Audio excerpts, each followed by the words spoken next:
What would you do if the world forgot your greatest sacrifice? Imagine stepping into a courtroom, shackled, your once proud spirit buried beneath years of hardship, only to have your name spark a reaction that changes everything. Meet Harold Bennett, a 70-year-old homeless veteran, his weathered face etched with the scars of war and neglect. As he stood before the judge, accused of petty crimes, no one could have predicted the astonishing turn of events that would unfold. The judge froze, her eyes wide with recognition. Harold's name was tied to a heroic act that saved her sister's life in the deserts of Afghanistan. Picture yourself in Harold's worn boots. The weight of the handcuffs, the cold stares of the courtroom, the flicker of hope you haven't felt in decades. At Daily Narrated Stories, we bring you tales of courage and redemption that touch the heart. Stories like Harold's, where honor shines through even the darkest shadows. Harold Bennett sat on the courtroom bench, his frail frame swallowed by a tattered army jacket, the faded fabric a stark contrast to the crisp dress greens he'd worn decades ago. The fluorescent lights buzzed overhead, casting harsh shadows on his lined face, a face that once beamed with pride, now dulled by years of struggle. Once, he'd been a decorated soldier, medals pinned to his chest. Now, he faced judgment in clothes scavenged from a charity bin. The bailiff's voice cut through the silence. Docket 52C, City vs. Harold Bennett. Public disturbance, loitering, and resisting arrest. Harold shuffled forward, his joints aching from old wounds that had never healed, his heart heavy with the weight of a life unrecognized. The prosecutor, a sharp young man named Ethan Carter, adjusted his tie and began, his voice dripping with authority. Mr. Bennett has been warned multiple times about loitering near the Maple Street Diner. The owner has lodged 4 complaints this month. What Ethan failed to mention was the truth Harold clung to. He'd only been sitting by the diner's back alley, seeking warmth from the kitchen vent on freezing nights. He never begged, never disturbed a soul, just craved a fleeting moment of comfort as January's icy winds bit into his bones. Harold's hands trembled slightly as he recalled those nights, the way the cold seeped into his marrow, making his old shrapnel scars ache like they'd been freshly torn open. He'd sit there, his breath visible in the frigid air, whispering to himself the names of the soldiers he'd lost, names that kept him company when the world turned its back. Officer Daniel Hayes testified next, his tone clipped and devoid of empathy. I found the defendant behind the diner at 11:50 p.m. He refused to leave when ordered, but Harold hadn't refused, not exactly. He'd pleaded for just a few more minutes to finish the stale bread the cook, Tommy, had slipped him, a small act of kindness in a world that had turned its back. The bread had been dry, crumbling in his frostbitten fingers, but it was the first food he'd had in 2 days. He could still taste the faint hint of butter, a luxury he hadn't known in years, and the memory brought a pang of longing, not just for food, but for the dignity he'd lost along the way. Arguing felt futile then, and it felt futile now. Ethan pressed on, his voice rising with conviction. This is Mr. Bennett's 4th citation this year, Your Honor. We recommend 40 hours of community service and a 60-day no trespass order for the Central Business District. That order would cut Harold off from the only shelter on Elm Street, the one place he could find a warm bed. It would mean no more soup kitchen meals at St. Mary's on Mondays and Fridays.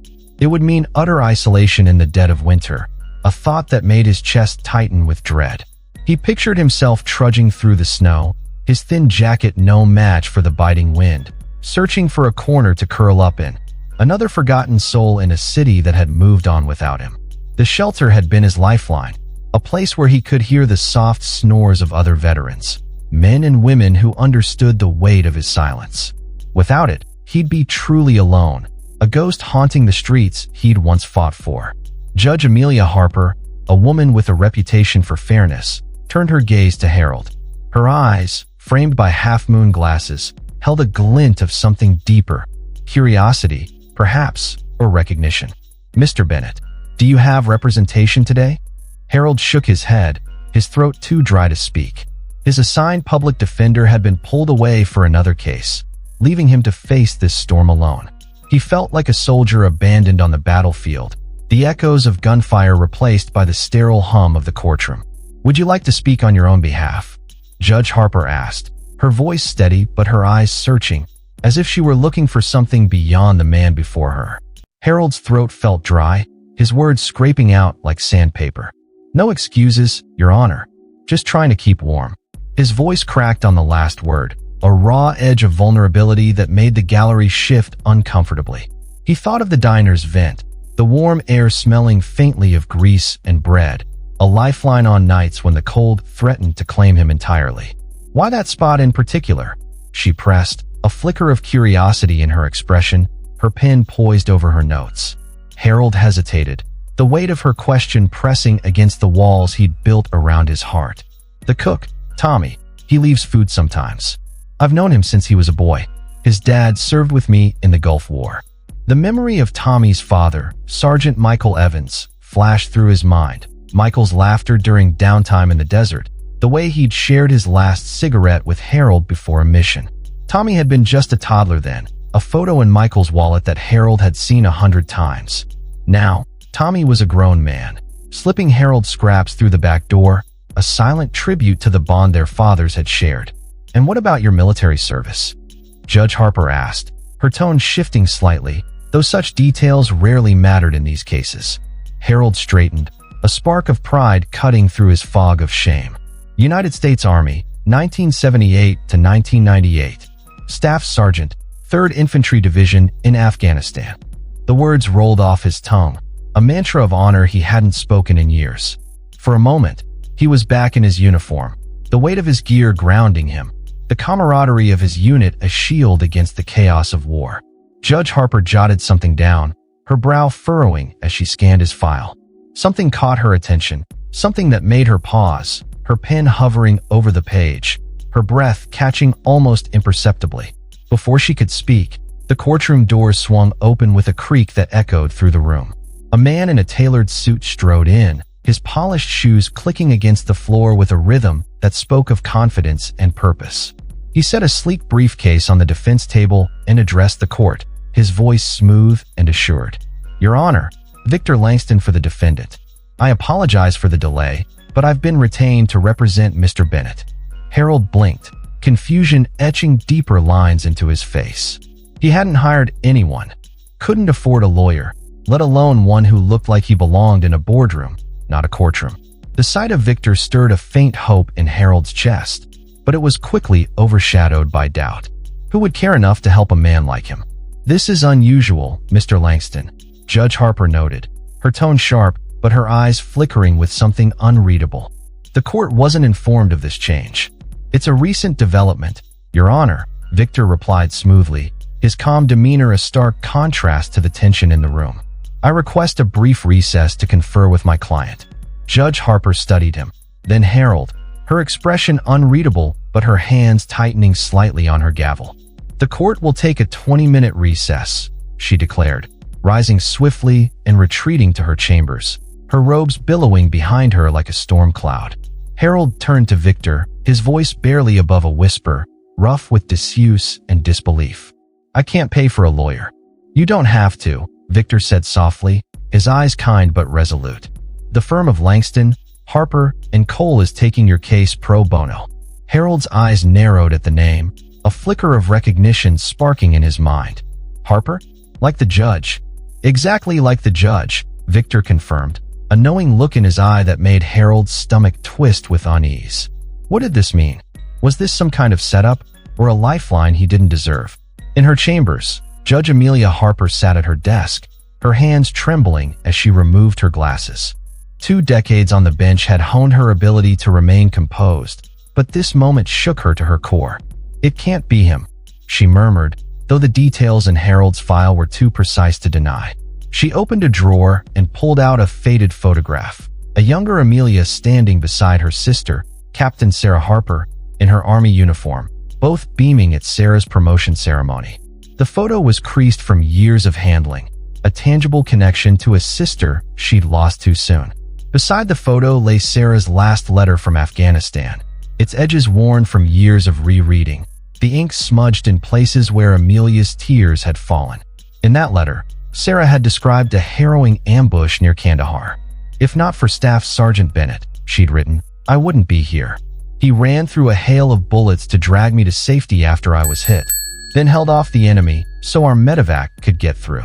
3 weeks later, Sarah had been killed in a helicopter crash during a resupply mission.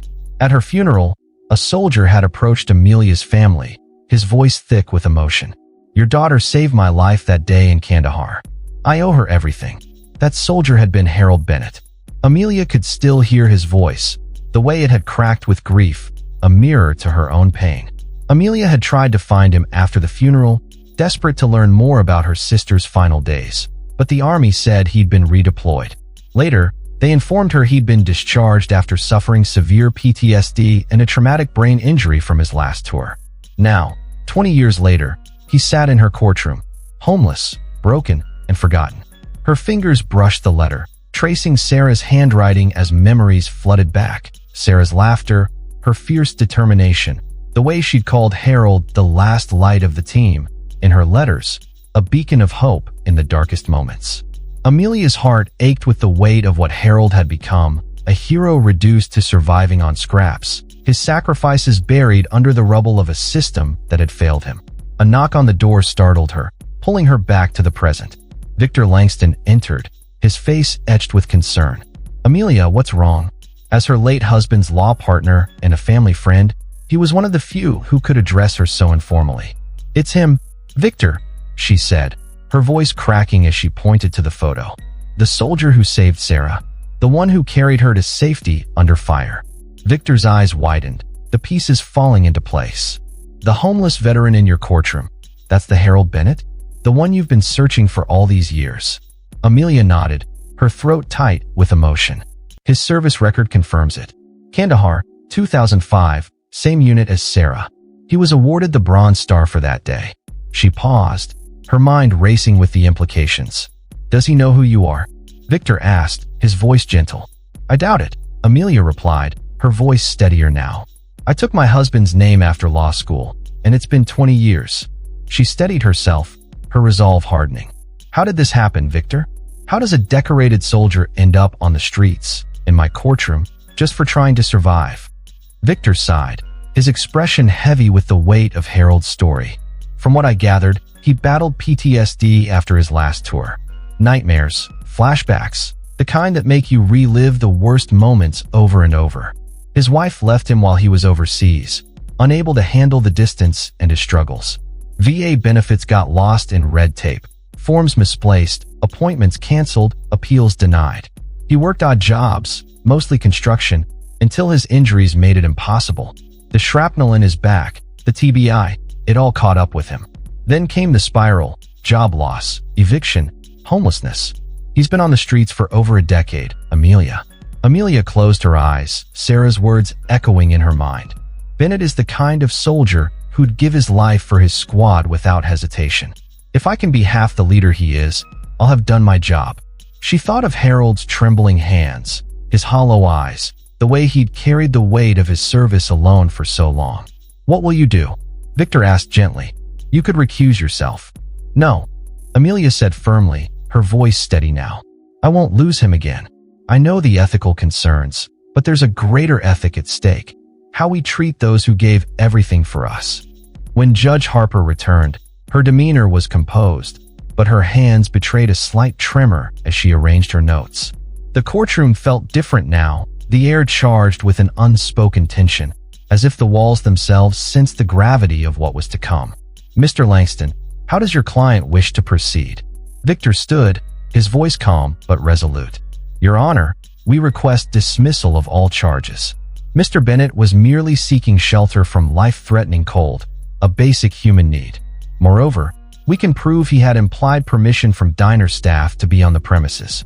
Ethan began to object, his voice sharp with indignation, but Judge Harper silenced him with a raised hand, her gaze never leaving Harold. "I have questions for the defendant," she said, her tone measured but her eyes intense. "Mr. Bennett, your record shows service in Kandahar in 2005. Is that correct?" Harold straightened, muscle memory kicking in despite his frail state, his shoulders squaring as if he were back on the parade ground. "Yes, Your Honor. 3rd Infantry Division. And on March 22nd, 2005, were you part of a patrol near the southern outskirts of the city?" Harold's brow furrowed, memories stirring like ghosts rising from the grave. "Yes, ma'am. We were on a recon mission when we got ambushed." His voice trembled slightly, the weight of that day pressing down on him. He could almost feel the heat of the desert sun, the grit of sand in his mouth, the deafening roar of gunfire. "During that ambush," Judge Harper continued, her voice steady but her hands gripping her notes tightly, "did you rescue a wounded soldier, Captain Sarah Harper, under enemy fire?" The courtroom fell silent, the air thick with anticipation, every breath held as if the room itself awaited Harold's answer. Harold's breath caught, his mind plunging back to that day. The crack of gunfire, the scent of smoke, Sarah's blood staining the sand as he dragged her to cover. "Captain Harper," he whispered, his voice distant, his eyes unfocused as the past consumed him. "Yes, she was hit trying to reach a downed medic. I pulled her behind a Humvee. She kept yelling at me to leave her, to save the others." His voice broke, the memory raw and jagged, cutting through the years like a blade. In the gallery, an older man in an Army veteran's cap sat forward, his eyes locked on Harold, his hands clenched into fists as if he, too, were reliving that day. "What happened to Captain Harper after that?" Judge Harper asked, her composure unwavering despite the storm within, her voice a lifeline pulling Harold back to the present. "We got her to the medevac," Harold said, his voice heavy with grief. "I heard she made it to Germany. But a few weeks later, her chopper went down on a supply run." His voice cracked, a tear slipping down his weathered cheek. "I've always wondered if I did more harm than good, saving her just for her to die later." The weight of that guilt had haunted him for 20 years, a shadow that followed him through every sleepless night, every hungry day on the streets. The man in the gallery stood, his voice booming with emotion, cutting through the silence like a gunshot. "That's him. That's Staff Sergeant Bennett. I was there. He saved 7 of us that day." His voice trembled with awe, his eyes shining with tears as he pointed at Harold, a living testament to the hero who'd been forgotten. Judge Harper struck her gavel once, sharply, the sound echoing like a thunderclap. "Order," she commanded, though her tone wavered, betraying the emotion she fought to contain. The room quieted, but the tension remained palpable, a current running through the crowd as they leaned forward, hanging on every word.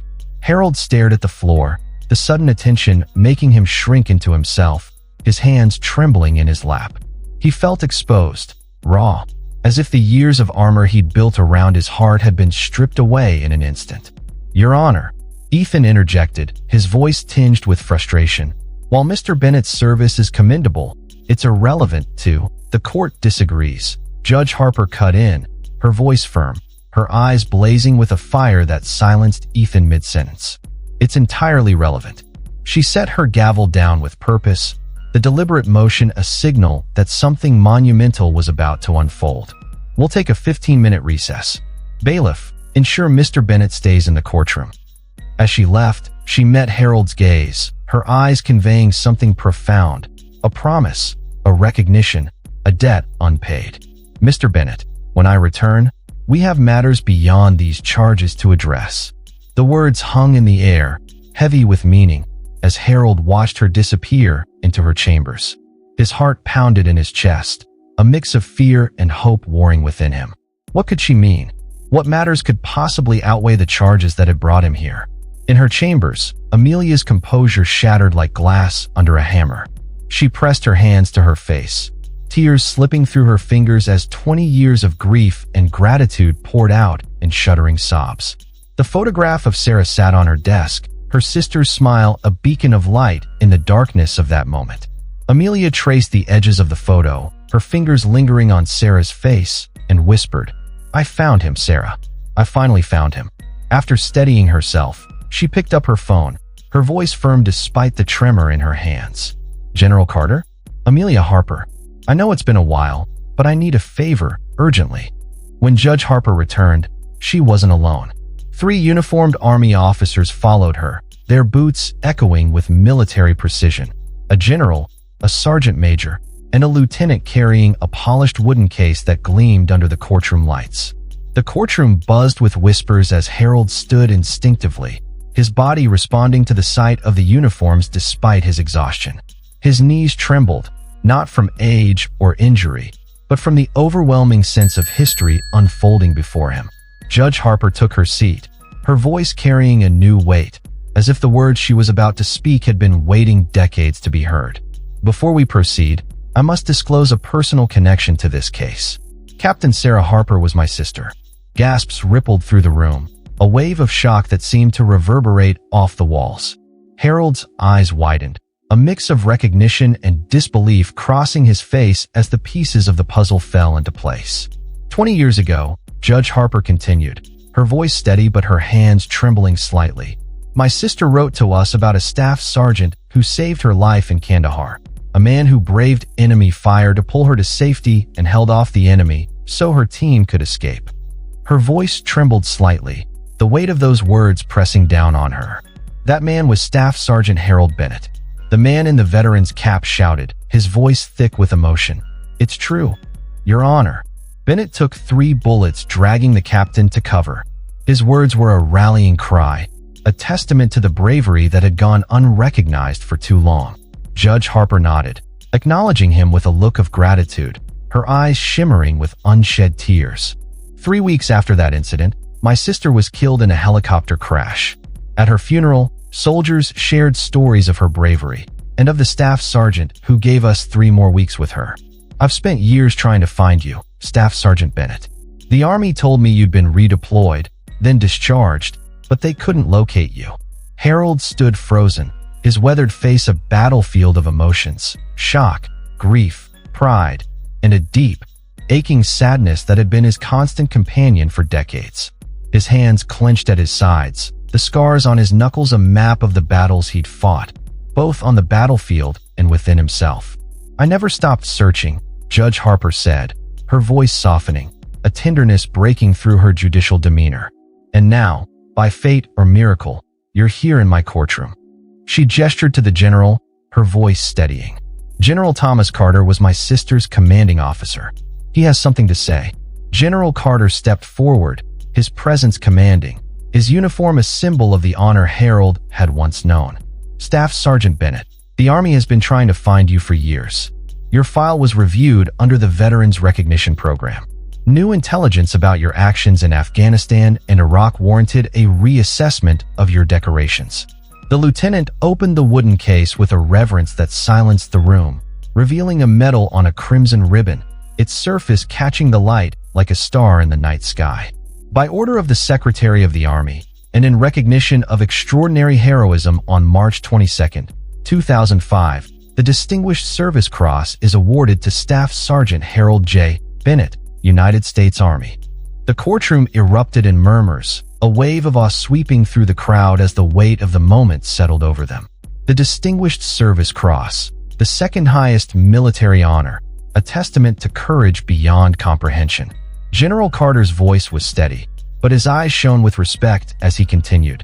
Declassified reports confirmed your actions saved not only Captain Harper and 6 others, but prevented an ambush that would have wiped out the entire unit. Your Bronze Star has been upgraded. Harold's stoic facade crumbled, his knees buckling as the weight of the recognition hit him like a tidal wave. He stumbled, catching himself on the edge of the table, his breath coming in ragged gasps. The room spun around him, the faces of the crowd blurring as memories of Kandahar flooded his mind, interwoven with the reality unfolding before him. He was back in the desert, the sun blazing overhead, the air thick with smoke and the screams of his comrades. Sarah's voice echoed in his ears. Bennett, go. Leave me. But he wouldn't abandon her. He felt the sting of bullets tearing into his shoulder, the searing pain as he dragged her to safety, her blood warm and slick on his hands. Staff Sergeant Bennett. General Carter's voice cut through the flashback, pulling Harold back to the present. The general stepped closer, the medal in his hands, its crimson ribbon a stark contrast to the polished silver. This is for you. He pinned the medal to Harold's tattered jacket, the weight of it grounding Harold even as his mind reeled. The room seemed to close in, the murmurs of the crowd fading to a distant hum as Harold's vision tunneled. He saw Sarah's face, not as she'd been in the desert, but as she'd been in the photo Amelia carried, smiling, radiant, calling him the last light of the team. His chest tightened, a sob rising in his throat as the years of pain, Guilt and loneliness poured out in a single, shuddering breath. I don't deserve this," Harold choked out, his voice hoarse, his hands trembling as they brushed the metal. "I was just doing my duty." His legs gave out, and he sank to his knees, the emotional weight too much to bear. Victor rushed to his side, steadying him, but Harold's eyes were fixed on the metal, tears streaming down his face. The courtroom fell silent, the air heavy with reverence, as if time itself had paused to honor the man who'd given everything and asked for nothing in return. General Carter knelt beside him, his voice soft but firm. "There's no mistake, Sergeant. This is long overdue." He placed a hand on Harold's shoulder, a gesture of camaraderie that spoke volumes. A voice from the gallery called, "Attention on deck." The veteran in the cap and others with military bearings stood, saluting Harold with a precision that echoed their shared history. One by one, the entire courtroom rose. Even Ethan, his face a mix of awe and humility, his earlier indignation forgotten in the face of such profound honor. As Harold struggled to his feet, supported by Victor, Judge Harper descended from the bench, her robes trailing behind her like a cloak of justice. She carried a small framed portrait of Sarah, one she'd kept in her chambers for years, a private reminder of the sister she'd lost. She placed it on the table before Harold, her hands trembling slightly. "This is Sarah," she said softly, her voice thick with emotion. "She called you the last light of the team in her letters. She said you were the one who kept them going, even when hope seemed lost." Harold stared at the portrait, his breath hitching as he met Sarah's eyes that seemed to look right through him, seeing the man he'd been, not the broken shell he'd become. The frame was simple, but the portrait held a weight that transcended its physical form, a symbol of the bond between them, forged in the crucible of war and unbroken by time. He reached out, his fingers brushing the glass, and for a moment, he was back in Kandahar, standing beside Sarah as they planned their next move, her voice steady and sure. "You're our last light, Bennett. Don't ever forget that."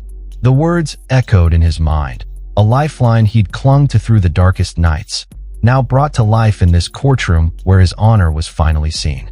Among the crowd in the gallery was Clara Evans, Tommy's sister and a freelance journalist who'd come to support the man her brother had spoken of so often. Clara had watched the proceedings with a growing sense of awe, her notebook filled with scribbled notes as Harold's story unfolded. When the courtroom rose to honor him, she knew this was more than a story, it was a call to action.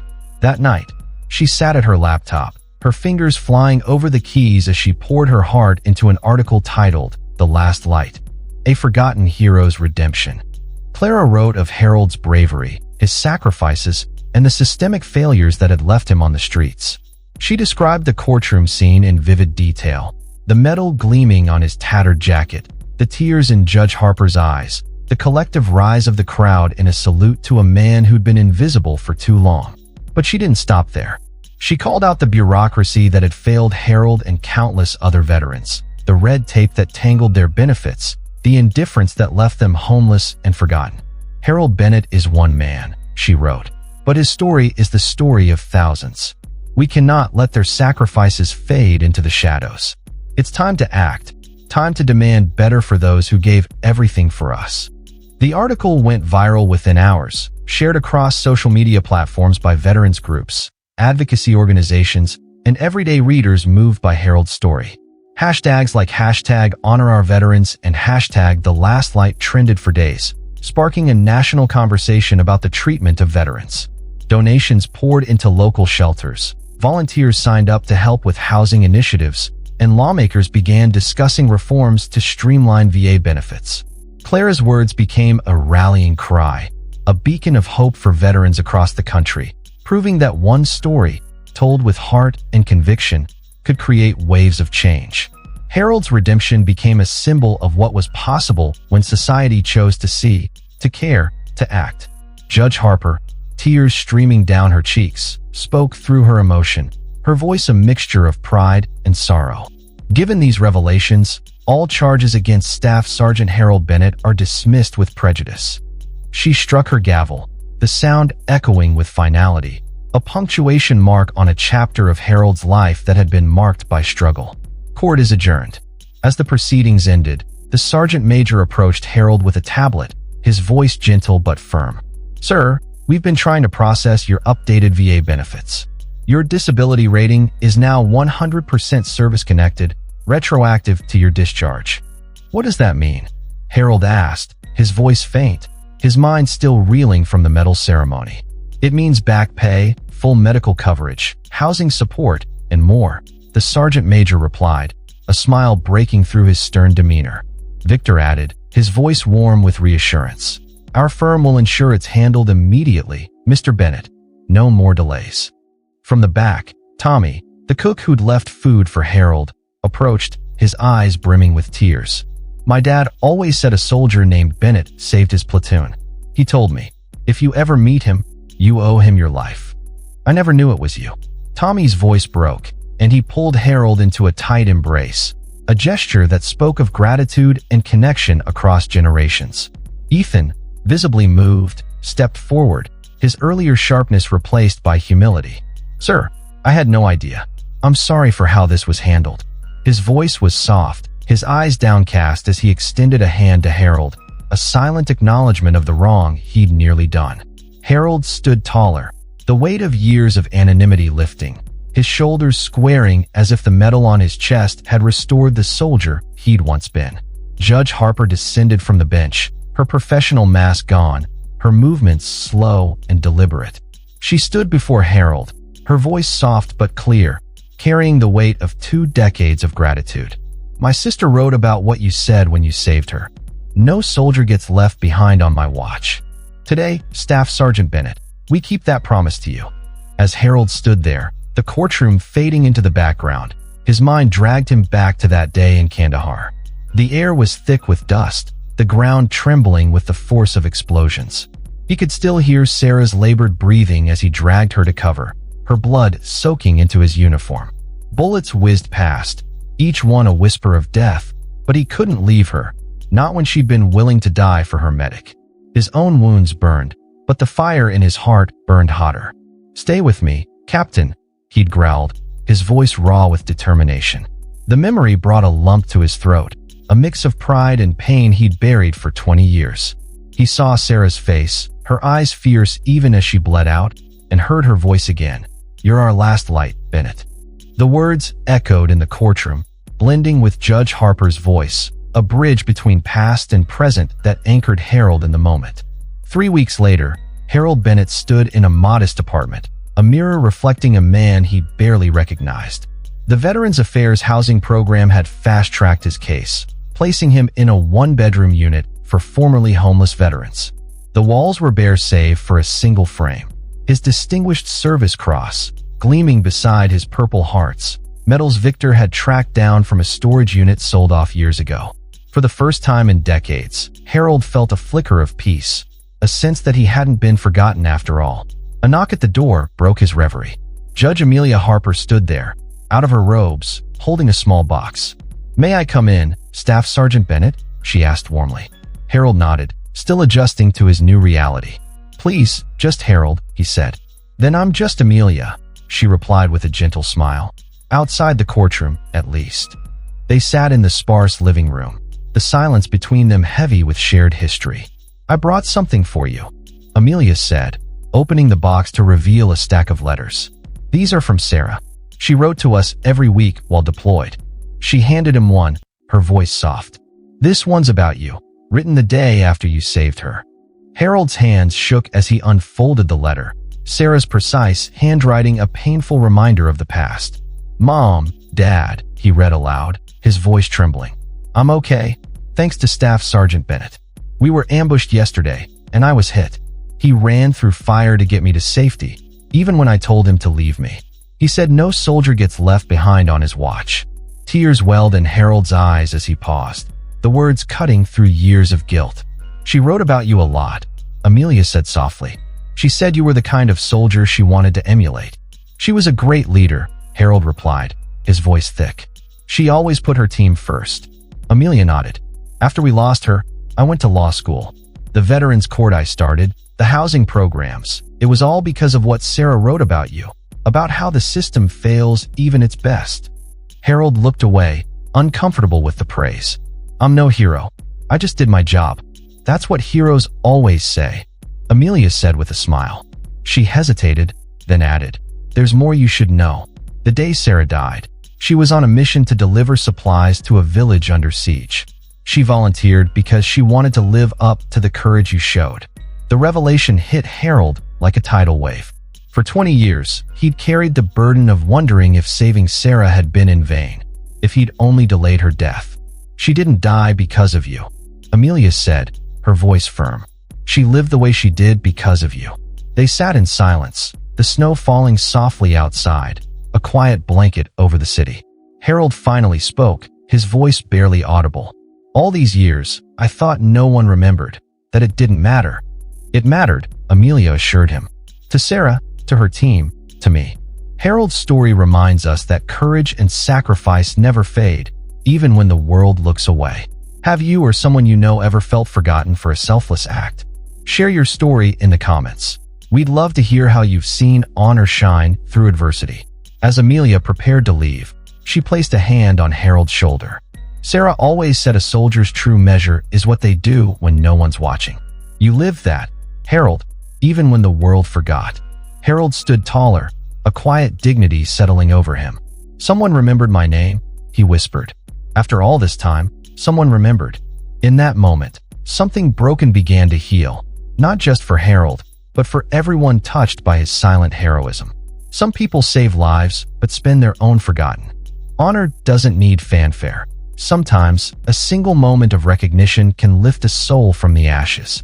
At Daily Narrated Stories, we're committed to sharing tales that inspire, heal, and remind us of the resilience within us all. Don't let stories like Harold's fade into the shadows. Subscribe to Daily Narrated Stories right now. We're so close to 1,000 subscribers, and your support can make it happen today. Comment, honor, to stand for justice and kindness, and share this video with someone who needs to hear it. Time is fleeting, and these stories matter. Be part of our mission to uplift the forgotten, one tale at a time.